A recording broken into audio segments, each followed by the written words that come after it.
Good morning, all, and happy Saturday. Welcome to another episode of Drink Up.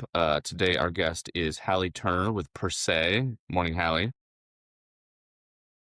Before we get into it, as always, good morning also to my co-host, Sam Anderson. Good morning, Sam. Morning, Halley. We will, of course, give our shout outs to. I gotta start just writing these down and doing them in the same order so I don't have to look up and think about it. But we'll start with Sam and Alicia at Bev Assets. We'll start with Jay Williams at Freebird. No, bring it up. Jay's had, Bert Kreischer and NASCAR events. He had a nice post about Kyle Busch, RIP, recently, passing a little too soon. But Jay and the team have been doing so many cool things. See, Sam and Alicia, Jay, myself, and Alias Advising, and then Ryan Hallinan and On the Rocks Advisors. Ryan and I have had a whirlwind few weeks. I think we brought on like 4 or 5 new clients, which is crazy, and I'm not complaining. It's been great. So yeah, shout out to our sponsors. And with that, we'll get into it. So Hallie, I'll try to tee it up, obviously tell your version as well. But Hallie and I know each other from years ago. We kind of met tangentially through a gentleman I was a colleague with at a startup that he and I were both working at. And he met Hallie at an NA event. And kind of that's where the connection started. And then just in the last couple of weeks, we'll talk about it. There was some LinkedIn follow-up because we're all entrepreneurs and trying to do that better. And that led to this conversation, which led to us being here today. So Hallie, welcome, and give us a little bit of a rundown on you and what we're going to talk about today. And we are streaming live on LinkedIn, so it did work, Adam and Hallie. It did work. So Excellent. We're there. So you did something right. So I'm forever confident now that you own it from going forward, everybody. So perfect. Yeah. So Adam's going to be posting up our future episodes in the one. Sorry to interrupt your flow, Hallie. No flow interrupted. Great to see you all innovating. That's kind of like a theme of one of the conversations today, right? Putting ourselves out there sometimes before we're ready and trying new things. So thanks again for having me, Hallie. I am with Per Se. We make canned, ready-to-drink cocktails. We were founded, I say 5 years ago. We even just celebrated our 5th anniversary. Candidly, we were founded in 2019 when we first started formulating. Our recipes were ready March 6th, 2020. How unfortunate.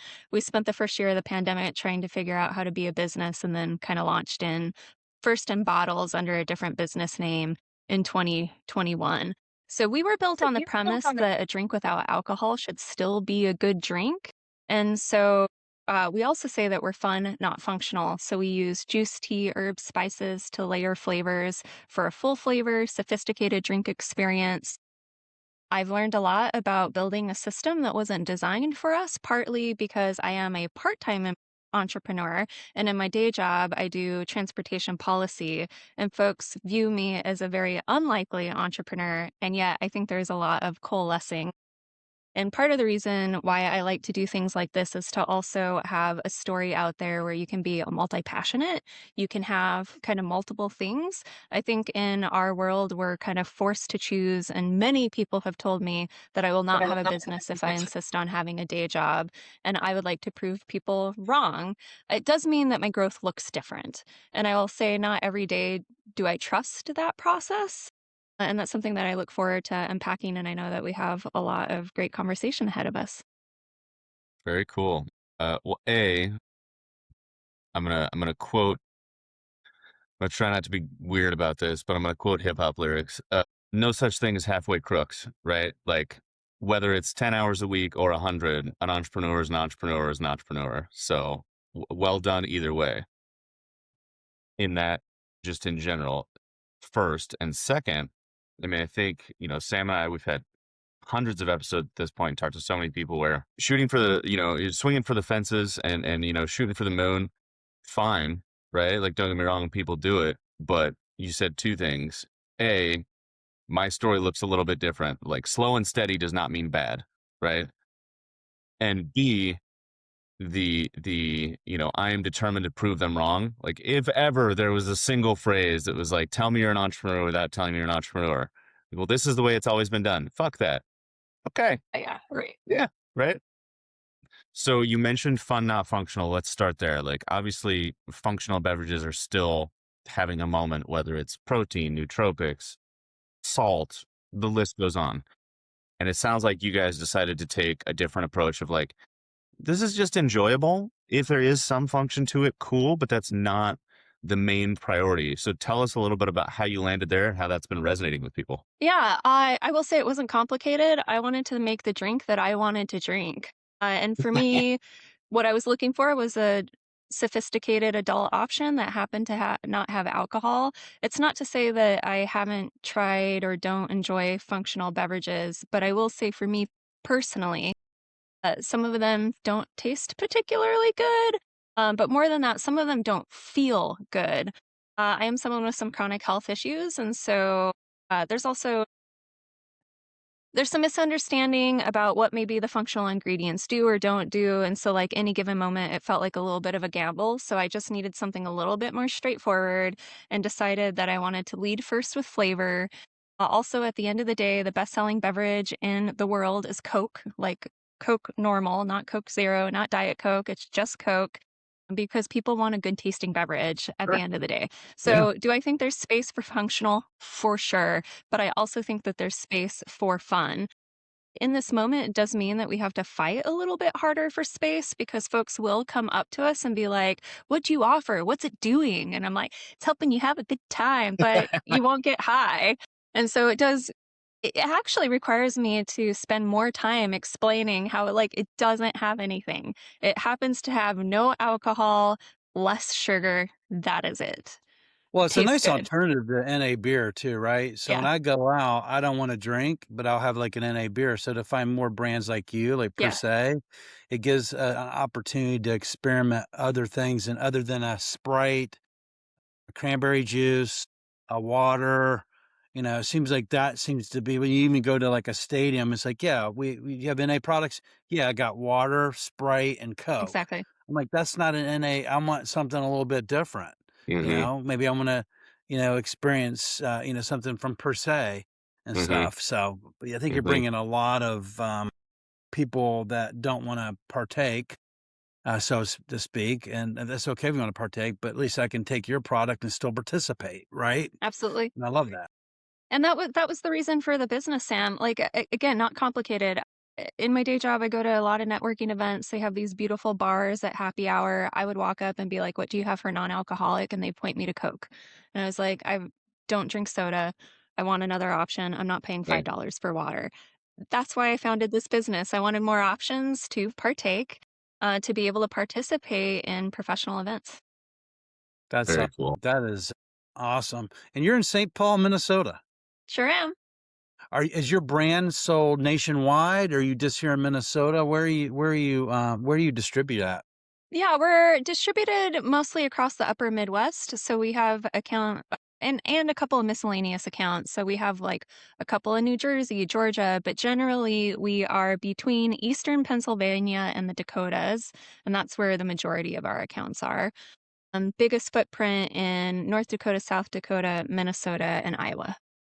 Gotcha. When you say you have a few accounts outside, are you doing that through direct to consumer? Then when you have a few accounts outside, or you have an active distributor in those areas? Through Fair.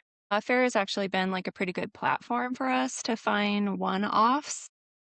This is still, I know NA is exploding and there's no playbook. It's still really hard to know kind of the places and spaces that you need to play, especially because we were just talking about how we're fun, not functional. What works for functional doesn't necessarily work for us. And so Fair is one location that really helps us to like fill strategic gaps and find people that are big believers in our product. So there is one account in New Jersey that's ordering like every other week, which is great.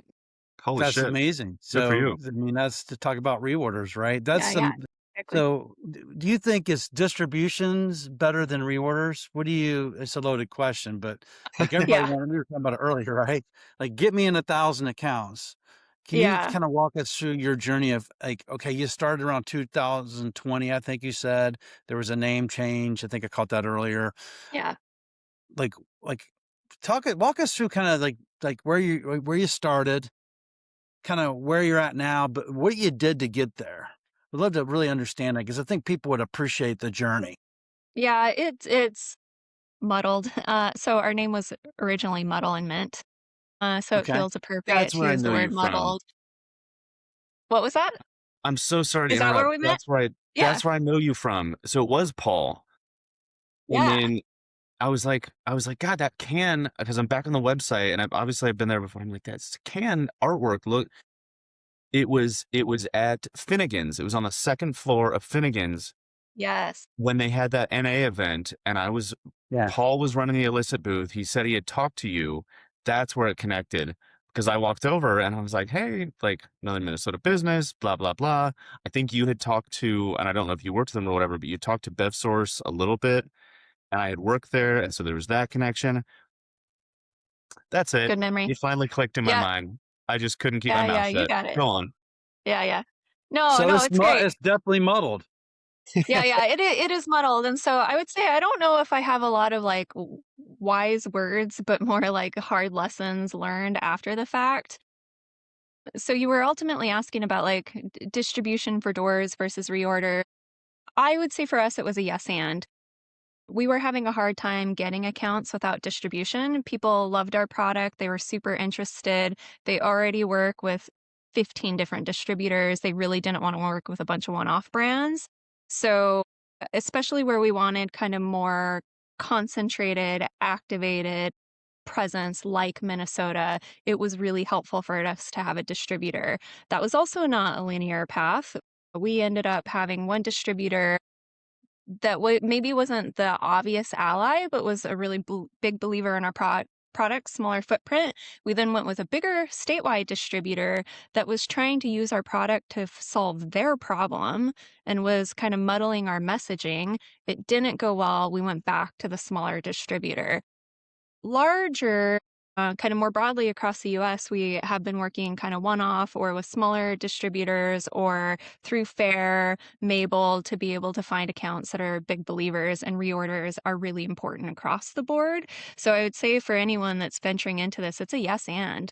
Like you need to be like boots on the ground, like trying to find your people in whatever places and spaces they play, and a really robust strategy doing kind of direct relationship or through Fair can also in an area, like if you have 10 accounts or 20 accounts that are getting really great reorders, you can then take that to a distributor as leverage to get that as well. So I wouldn't say either or, but yes and you got to be really strategic. At the end of the day, reorders above everything else. So you started this journey. So can you walk me through kind of year 1 through 6? It can be brief, Yeah. but basically, when you started year 1, how many accounts did you get in? Year one, ooh, 5 before we had a distributor. Like it, and That's so I did okay. found, No, I want yeah, the reality here yeah, because yeah. I tell people this story. You got to, yeah, maybe you've heard it, but you know who Jim Cook is, founder of Boston Beer? And maybe Jim will come on here one day because I keep on mentioning him every week. Yeah, But get I that vibe out. read, Jim Yeah. didn't tell me this, but I read, how many accounts do you think he got in his first year in Boston? I have no idea. 30. Wow. 30, right? Tito Beverage, Tito's. How long do you think it took him to actually turn a profit? Years, I'm presuming. 10 years. Yeah, exactly. 10 years, right? So 5, but those 5, you activated them. You just didn't get distribution. So talk about those 5 you got your first Oh, year. yeah. How did you build on that? I want to tell you how we got our first one. So back Ooh. many years ago, I was paying down student debt. So I was going to say that I founded this with my partner, who is also my husband. Partner is kind of better term for what we do because we actually have 2 businesses together. So both of us were paying down debt. He was working at a cannery in Alaska. I got a part-time job at a liquor store. Couple years later, we launched then Muddle and Mint. I wrote a love letter to this liquor store to convince them to like bring us on. They didn't even open it. They're like, "Yeah, just give us 2 cases." But that was our first account. Wow. Yeah, Wow. and it's just like, So what did the letter say? How did you convince them to order 2 cases without tasting it? What did you say? yeah, well, I said that I really liked their relatively small footprint, but they do a really good job curating a variety of products, and they were some of the first in the area here in St. Paul to also have non-alcoholic options. So they have kind of like an ear to what's happening, and they try to be early to trends. And they were just like really supportive of me. And I think the way that I convinced them is I was a hard worker. So they're like, "Yeah, great. That We'll is bring you awesome. on and see how it That was goes." your goal. That was your golden egg, right? I Yeah, mean, you yeah. got your first one. So how did you work that account? So how did you Yeah. build upon that? What did you do once Yeah. you got the distribution? For that one in particular, again, reorders were really important. So we would like pound the pavement in the area and say, like, the more accounts we have in the area, like, the more people will be looking for this product. It is kind of rising tides lifts all ships currently. And we also did demos. You got to get the liquid to lips, right? So we had to have ways for people to be able to try the product. But then having kind of that one account led to a couple other accounts because you have proof of concept. We're at First Grand Ave. People love that liquor store. People really respect it. So it gave us credibility. We were able to leverage that for a few other accounts. And then we're able to take those accounts for distribution And have you been doing that same playbook going forward? to the extent that we can. We were talking before the call started that not everyone is responsive. So it does require a little bit of like scatter shot of phone calls, emails, lots of unreturned communication. But yeah, generally like pound the pavement, get a few accounts, and then leverage it. So That's I awesome. gotta jump So how in many here. accounts are you in currently? Go ahead. It's Go like ahead. I gotta jump in real quick because I keep refreshing LinkedIn. We got and I apologize if I'm butchering this, but Farhat, who's I don't know if he's joining us for the first time. We're not connected, so welcome. Thanks for coming in. Peter, good to see you. Chris, good to see you. I think that's it in the comments so far. But Peter had a question. Peter and There's some Jeff. comments though. Okay. Good. You got the comments? Yep. So we got a bunch of hellos. Happy Saturdays. Peter asked, has Halley found it difficult to get the messaging or brand recognized or understood by distributors? If so, what did they change or do differently? So you were touching on it a little bit, but take us a level deeper on Yeah. landing that message. Yeah, for sure. And honestly, still in process, partly because the market itself is evolving so much. And Sure. I'm evolving. Like my tastes have changed as I have been longer in this industry. I still identify as a drinker, but I quit drinking 2 years ago. So, like, even my palate is changing and how I talk about things is different. At any rate, so previous distributor brought us in to be a mixer. And so they were using our product to leverage their liquor accounts. And so they would use us as an incremental sale of like, hey, we have this great tequila that pairs really well with this Paloma. Oh, by the way, it happens to be NA. And so one of the struggles of working with distributors is you lose control over how your product gets messaged. And in an emerging market like non alcoholic drinks, non alcoholic cocktails, that messaging is so important, and so we were still like trying to claw back some of that control, Mm-hmm. somewhat unsuccessfully because one of our better distributors right now is still pushing us as like a premium mixer. So the way that we're trying to do that, only history will tell if we're successful, is doing more education. So trying to be more present with the sales staff, we're providing them more collateral. I send monthly distributor updates that have like a couple of key messages that I repeat ad nauseum to try to get them to adopt our language about how we talk about the product. And I also can't deny that how they're selling our product is by being a premium mixer.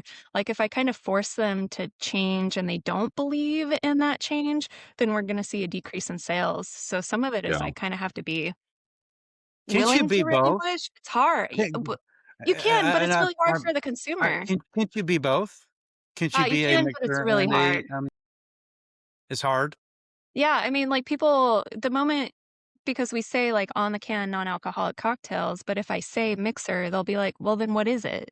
Like, is Mm-hmm. it a mixer or Right. is it a So mocktail?" you gotta pick a lane and be really focused Yeah. on it. Mm-hmm. Yeah, and Okay. that's kind of what we learned when we were Muddle and Mint because we even said mixer or mocktail. And then, we even had the privilege of doing New Beverage Showdown at BevNet in New York, and everyone on the panel was like, "Well, what is it? Is it a mixer or a mocktail? Mm-hmm. Like, choose one." And Mm-hmm. so some of the feedback that I had heard earlier in my career, which I do Hmm. agree, is the riches are in the niches. You kind of like got to decide what Gotcha. you are. People who know how to make a drink will know that this is a mixer. We really wanted to expand the options for sophisticated non-alcoholic cocktails. So to ultimately not answer the question, it's hard. And like we're still trying to figure it out in real time, but the best thing that we can do is get clear on our messaging and repeat it every time, every platform, get FaceTime with sales staff, FaceTime with accounts, repeat the messages, and hopefully they'll come on board. How do you get the beverage directors and bartenders and mixologists on board with the program? Like, what do you say to them? Like, what kind of objections are they giving you, and how you've gotten them on board? Liquid to lips. At the end of the day, our product is premium, and that is like the biggest believer. There was one account in particular that we walked into. They had their own program, and the person was, and we walked up to the owner, and the owner, so we walked up to the decision maker. And they were like, "Thanks, no thanks. We have our own program. Honestly, it's not that complicated for us to be able to make our own beverage." They compared it to the mojito, for example. They're like, "I can make a mint syrup and sell it with club soda, not a problem." But since we were there, we're like, "Can you just indulge us and like give us some feedback? Because we really respect what you're doing and we would love to hear if you have any recommendations on how we can improve our product." And he's like, "Yeah, because you're here, might as well not waste your time." And at the time, we were sampling three, our hibiscus margarita, mojito, Paloma. He kind of cracks them up and goes through all three. And as he's drinking, like sipping each one, you can just see him spin a 180. And he was like, "Oh my God, these are so good. I honestly don't know like if they're gonna go, but let's go ahead and bring on two of these flavors into my other restaurant and see how it goes." And so for us, it was just the premium nature of the product convinced him. And so like had I needed to push a little bit further, I would be like, "Yeah, your staff can make syrup, but how much labor are you putting into that? What is your volume? If it's high volume or low volume, canned products go really well because you need consistency. And both in high volume and low volume, you can have inconsistent experience. If you're high volume and your staff are having to constantly make syrups, you might save money by having a canned product." I did not end up having to say that to him because the beverage is what convinced him. Man, you just gave a master class how to go on premise and actually sell a canned product, by the way. You actually did. Yeah. I mean, we'll repost that, by the way. It was brilliant in terms of, I mean, you're in the thick of it, right? And you're Yeah. talking to these folks. It's like, look, you can talk about consistency, talk about quality, and by the way, cost, because I'm actually going to reduce your cost by taking my product in, by the way, and it's Exactly. really freaking good.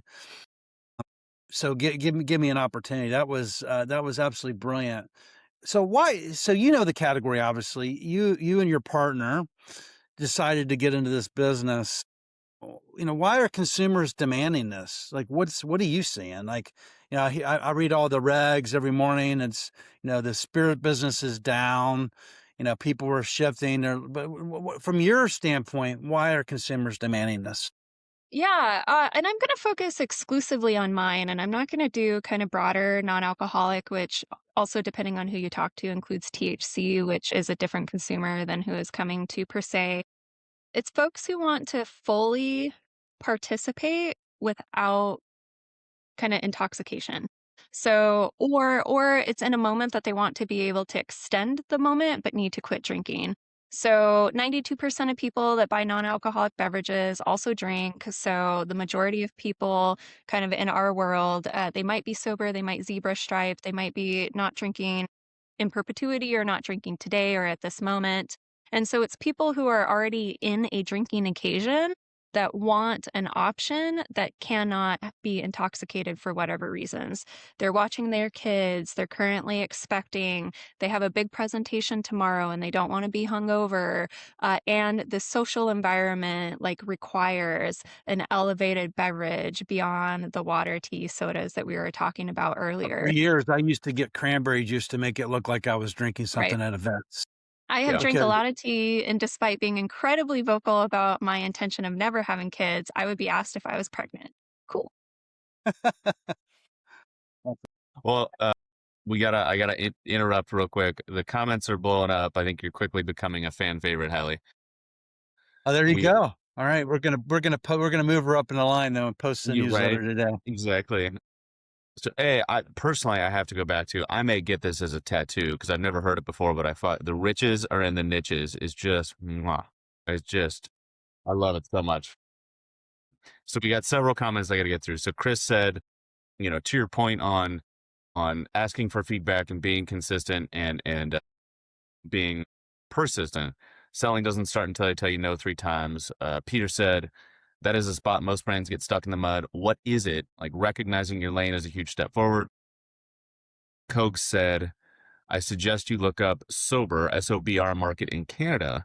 Shane and his wife, presumably the owners, have stores in Walmart Canada and are growing fast. They are also HQ'd in Winnipeg, which is close to your hometown in St. Paul, just FYI.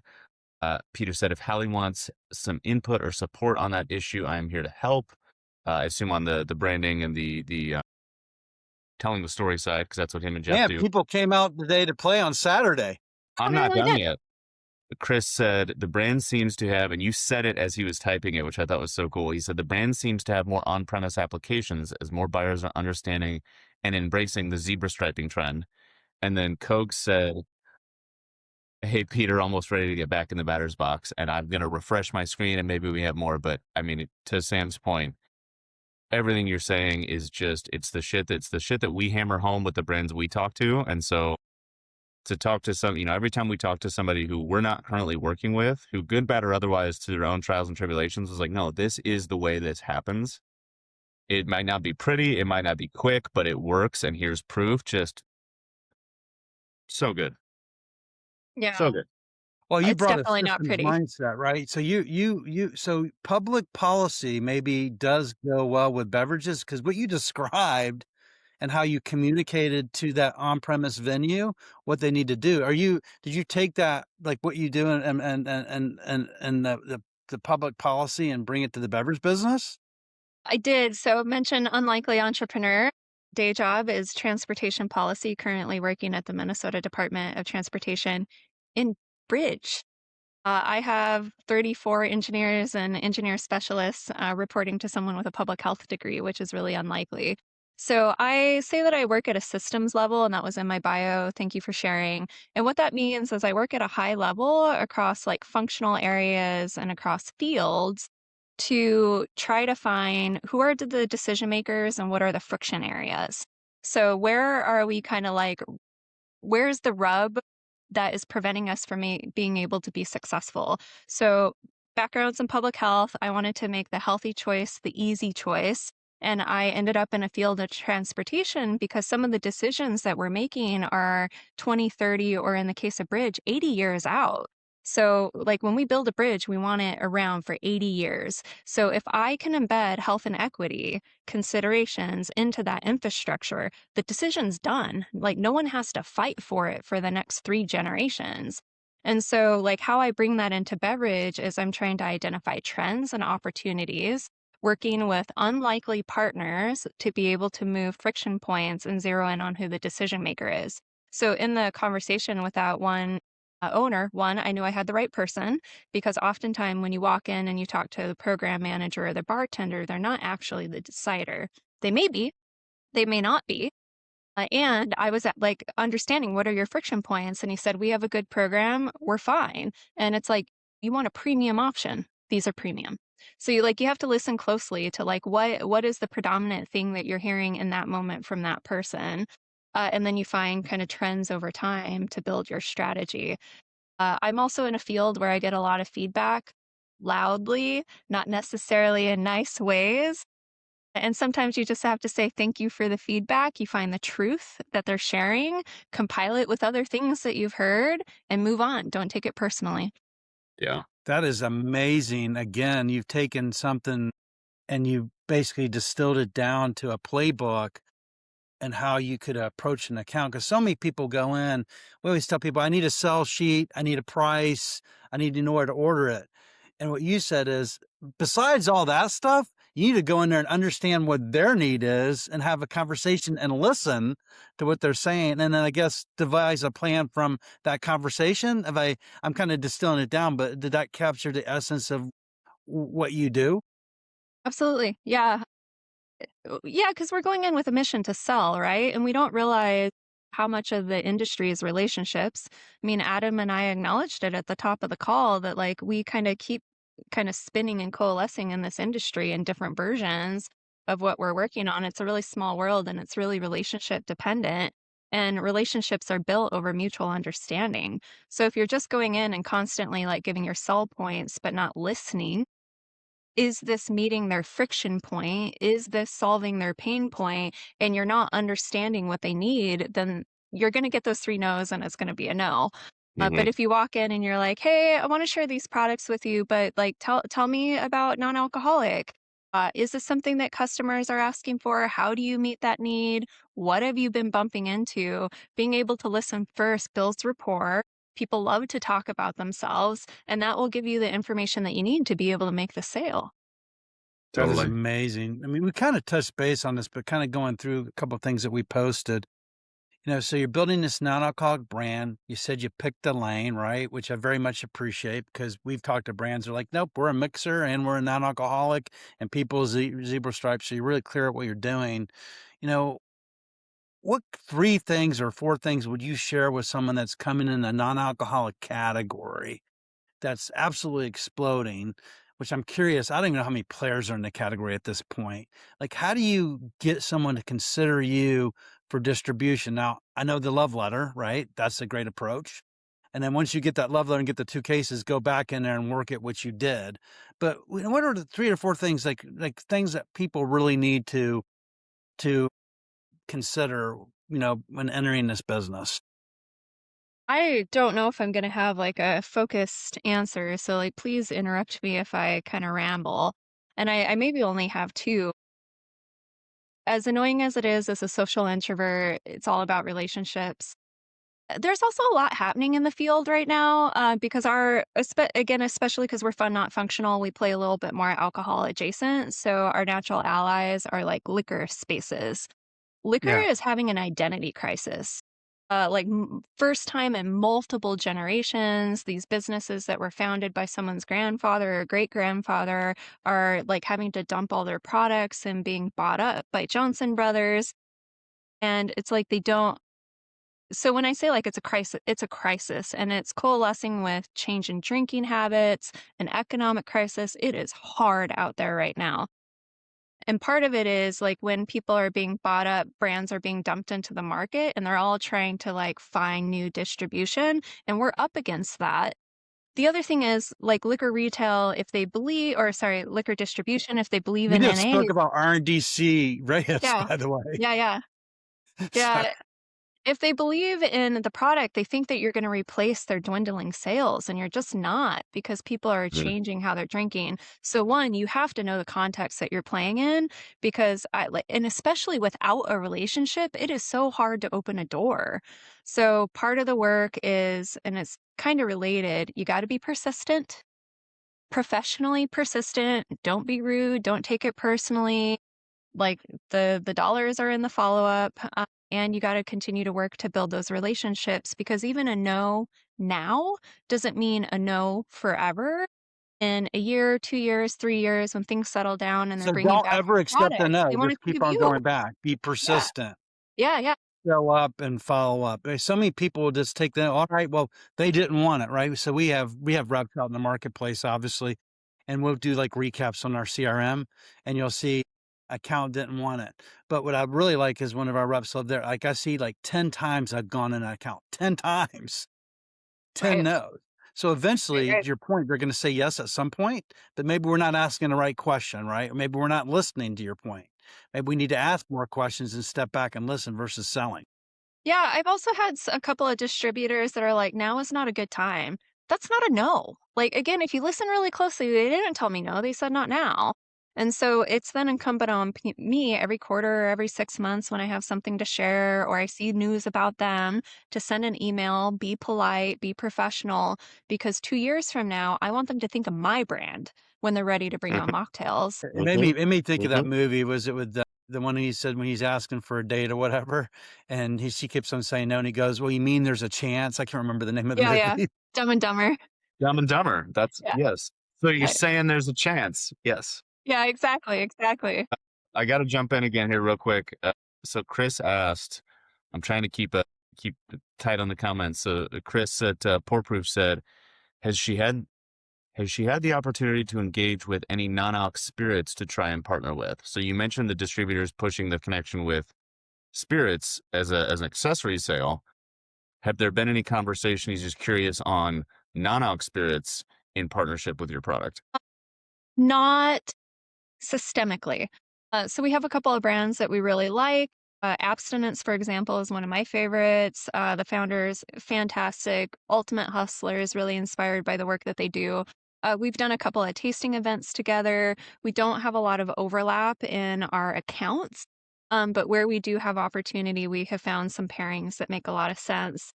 And then there's a distribution partner in Georgia who brought on like 4 or 5 brands that they thought worked really well together to be kind of mixed and replayed to make a lot of different options for accounts, so they have done it.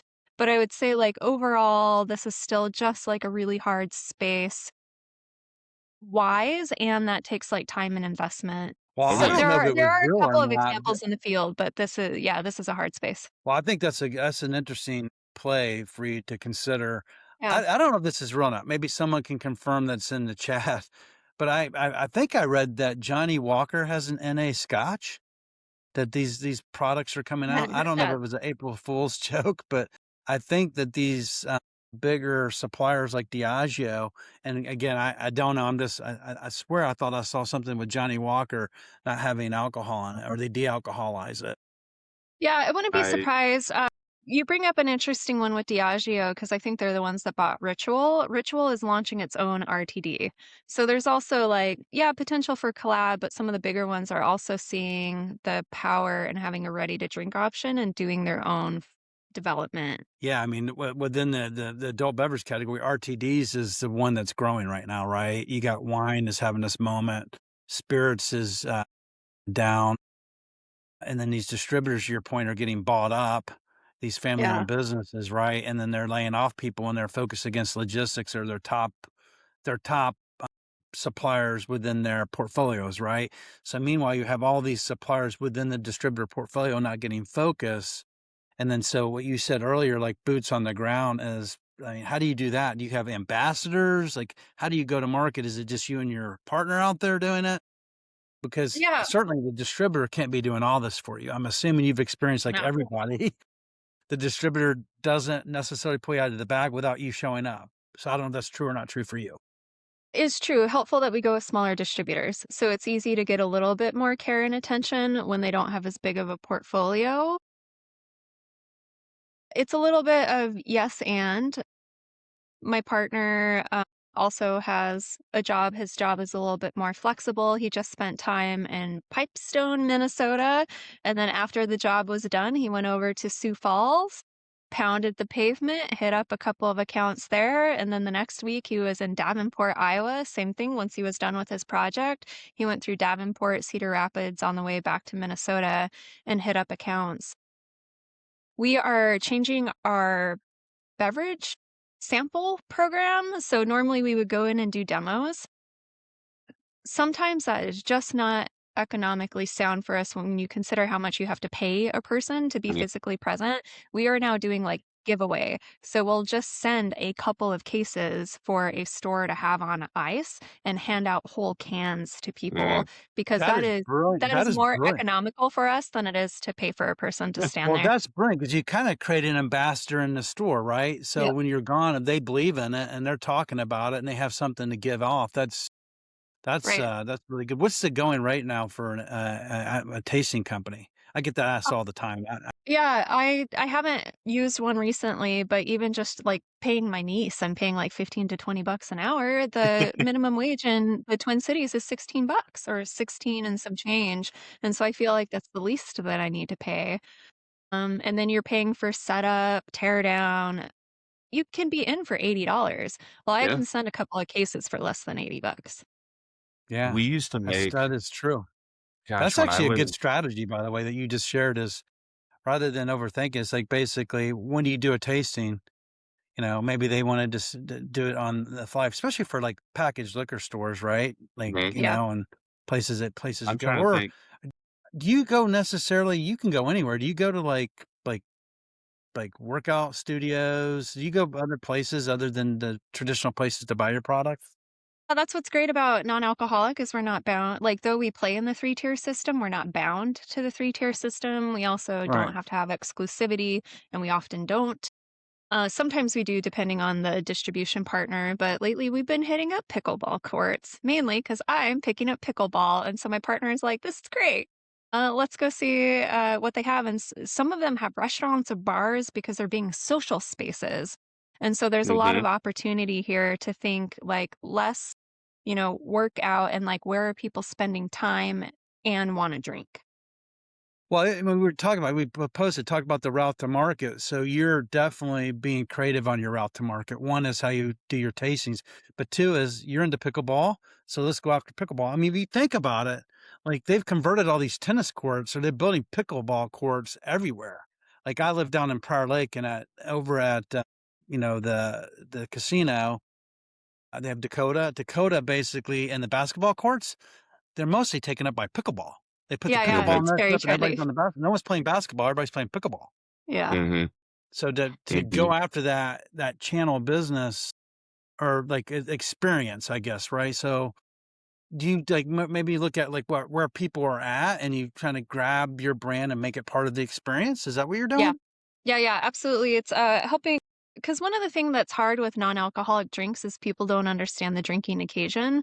A Yeah, little less so for NA beer. I don't understand why it doesn't translate the same way for NA mocktail, like mocktails, NA cocktails, but like people understand a little bit more. I can drink NA beer when I would otherwise drink beer. And so I don't understand why it doesn't translate as much. I can drink a mocktail when I would otherwise have a cocktail. And so we're having to help people understand the drinking occasion for non-alcoholic drinks more than what I think is intuitive. So being in the places and spaces where people are socializing and you're wanting to encourage that drinking occasion is a way to help people then like associate opportunity with your brand and your product. amazing. So I gotta jump in before I lose the opportunity, and the answer can be no.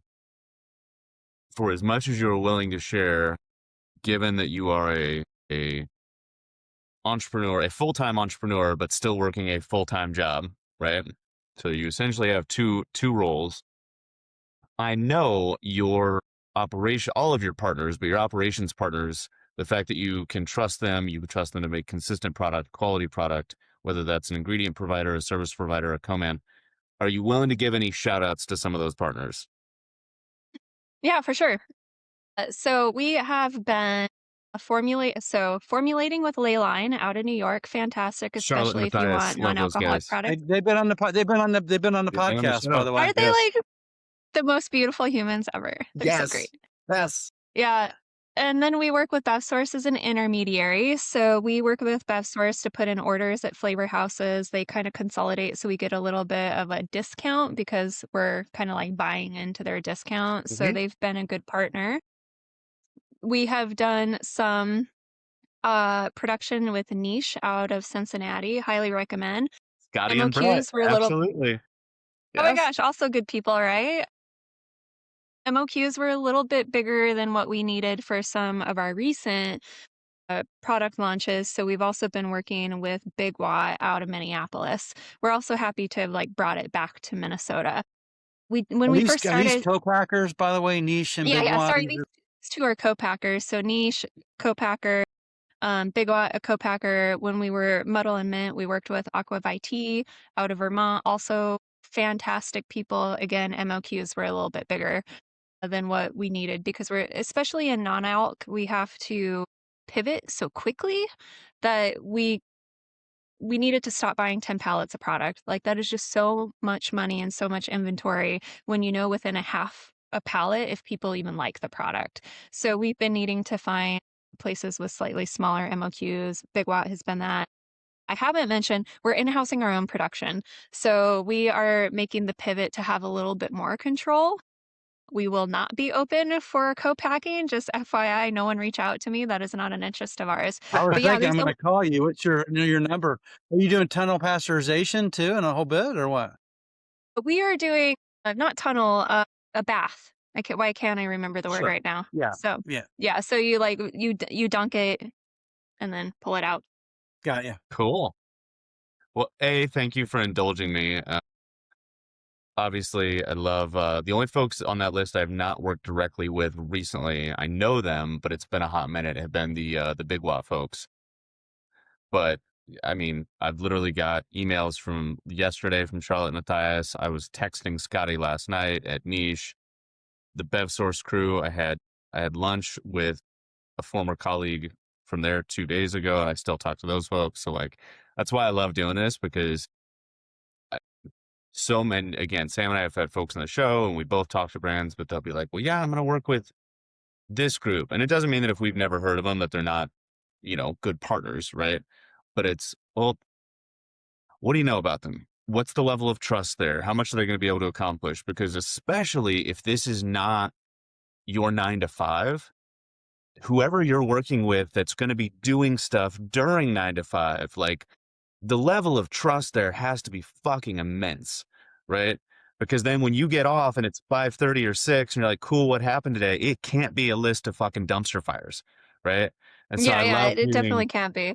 I love Well, hearing not that's one of only the that you reasons we have created the partners. podcast, right? One of the reasons here, so there's like information here that people can go find with all these great partners and services, and then you or whomever can decide, do I want to work with them, right? Like, literally, there's like, like Roger Lee, the attorney in California. He has like this, I don't know if he still has it, but he had like this startup package, show your business. And it's a bunch of attorneys that support entrepreneurs, right? So if someone's starting out like, hey, I could call Roger Lee and they could help me set up a business. Or let me call Hallie and Haley, I mean, Haley, sorry, Hallie, sorry, and ask her, because a lot of founders love to help founders, right? Absolutely. And you guys, you all share and learn. It's such a cool industry when it comes to that. People are very communicative because we all are going for the same thing, is to bring a good product to market, to get Absolutely. past the gatekeepers and the 3-tier system. I mean, we got to get past the, retailer and the distributor and before you ever reach the consumer.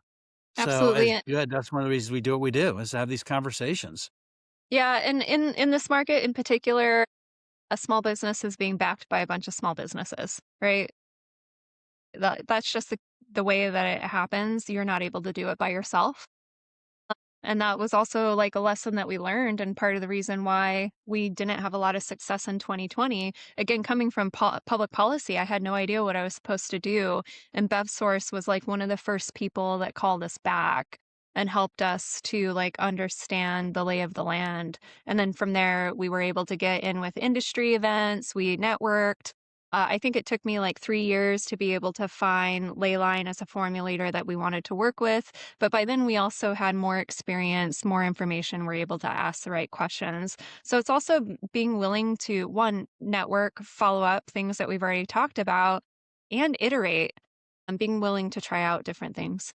You just said something really powerful. Do you know what you just said, by the way? Did you catch it? I didn't. A small business being backed up by a bunch of small businesses.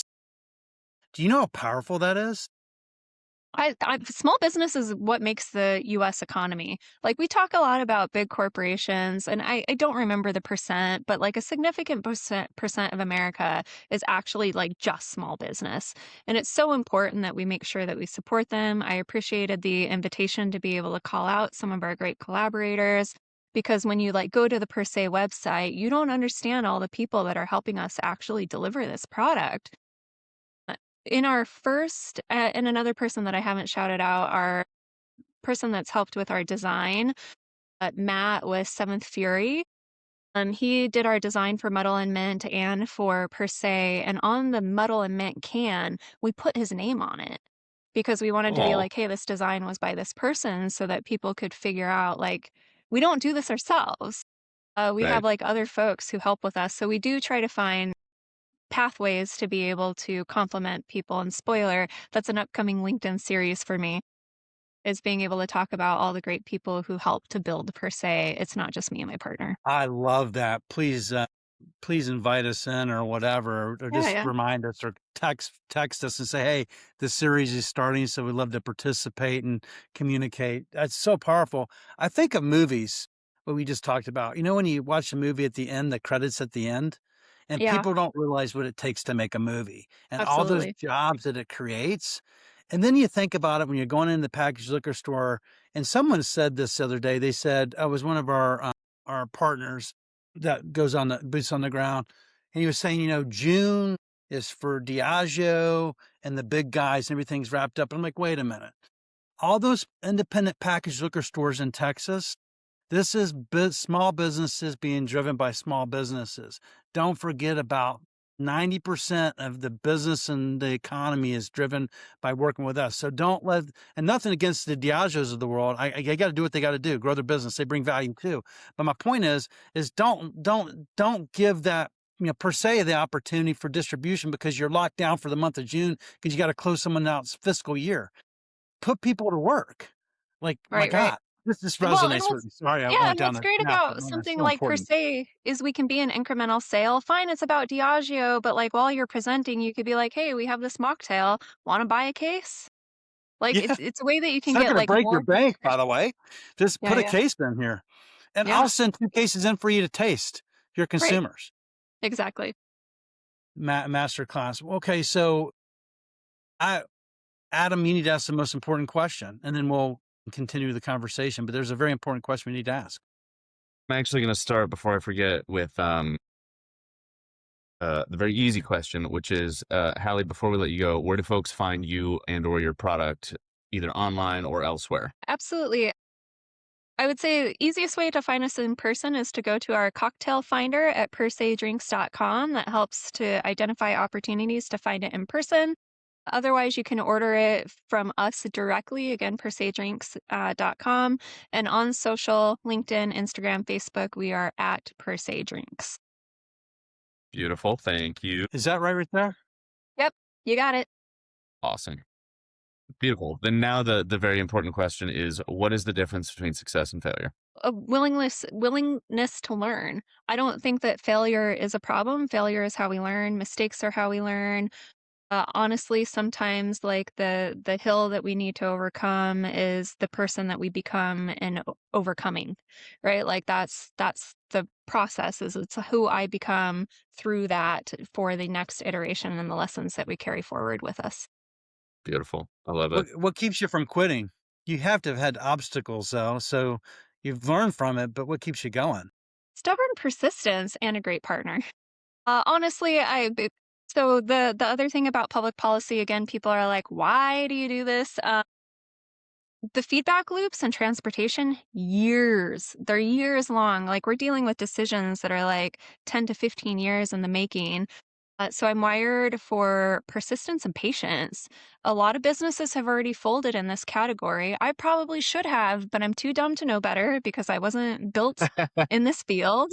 And I'm persistent because I know that category is emerging and we have to give it time to be able to play out to even understand how we fit in it. Amazing. All right. So, is there anything that we did not cover today that you want to convey to our community and your community too, by the way? So, welcome to the community Absolutely. that you want to share with the group. Yeah, a hard lesson for me is know what the work is. So a lot of advice that people give entrepreneurs are like, start before you're ready, fundraise more than you need to. By the way, we haven't fundraised. Like this is all self-funded. My advice is know what the work is. Having a beverage company fun, it's not making new flavors. You actually don't want a ton of SKUs in the beginning until you have brand recognition. You actually need to have them more limited. If you're if you have a brick and mortar, obviously a little bit different, but like I didn't know it was sales and marketing. It's been a hard lesson. I've had to learn a lot.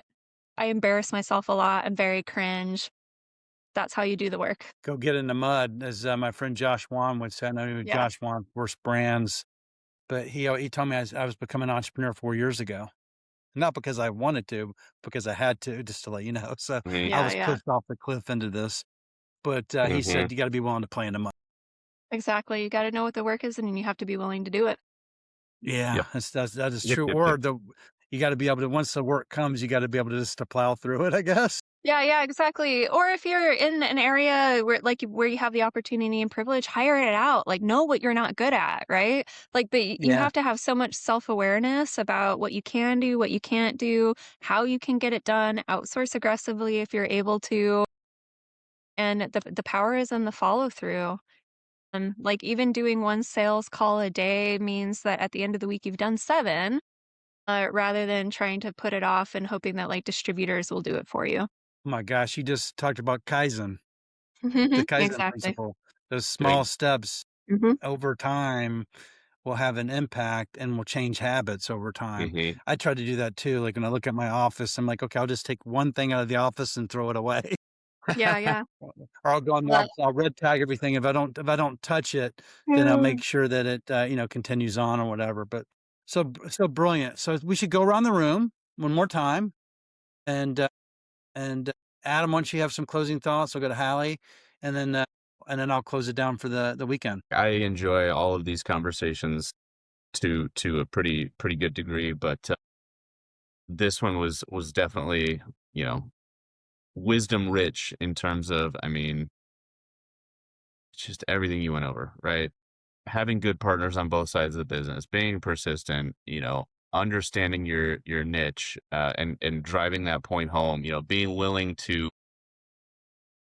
correct people, if they say like, oh, this is a mixer or this is for this. No, it isn't. This is this is for this. Like my messaging will be X, right? Keeping it simple. I mean the comment you made was I'm too dumb to know the difference, and analysis paralysis and overthinking shit catches more people than most other problems, right? Like obviously having money and all of that matters too, but man, spinning out on new shit that you don't need to be focused on catches more people than I can count. So that's a rambling way for me to say, like, I'm gonna play, and I say this every now and again when we catch a episode like this, but I'm gonna make this required listening for some of the brands I'm working with when they say, I'm not even on the market yet. Let me start a new line. The fuck you will, right? No. So that's my 2 cents for today. Hallie, what Hallie? about you? Yeah, I just want to also take space to thank you all. I think we don't always understand how important it is to have places and spaces like this to be able to connect and amplify. It's a great public service that you're providing for the category, and one that I think a lot of people don't appreciate. Just really grateful to be able to spend Saturday morning with you all, and I look forward to follow up as we're now part of each other's network. Well, for Absolutely. me, the riches are in the niches. So I'll be finding that and replaying the episode soon, probably today, by the way, because I absolutely loved speaking with you today. Also, the second thing that resonated with me is it's a community of small businesses helping small businesses, and that literally is another master class of how you go into these independent stores or places. You're a small business. I'm a small business. Why wouldn't you give me an opportunity? And go back to that love letter you wrote, and you were complimentary about what they were doing, right? And then you got that meeting, and you told them what you were going to do. Hey, look, give me a chance. I'm going to show up. I'm going to do the liquid to lips. I'm going to do the heavy lifting. I'll do everything the big boys do. I'm here locally. I'm a small business, and the brilliance of you taking public policy, from building bridges, to the beverage business. I mean, you've bridged those two things together, no pun intended. But boom, I mean, that's just brilliant. And I implore everybody to go back and listen to this today. Put your headphones on because what you shared was absolutely brilliant. With that, we'll close it down for the morning and get everybody to their Saturdays. And those of you that are fathers or have fathers, I guess everybody has a father. So happy Father's Day. It's a big day for many of us fathers or people that have fathers. I'm very grateful. I wouldn't be here without my father, so I'm grateful. So everybody, enjoy your weekend. With that, we'll close down. Thanks, everybody. Please remain on the line, and then we'll let everybody get to their Saturday.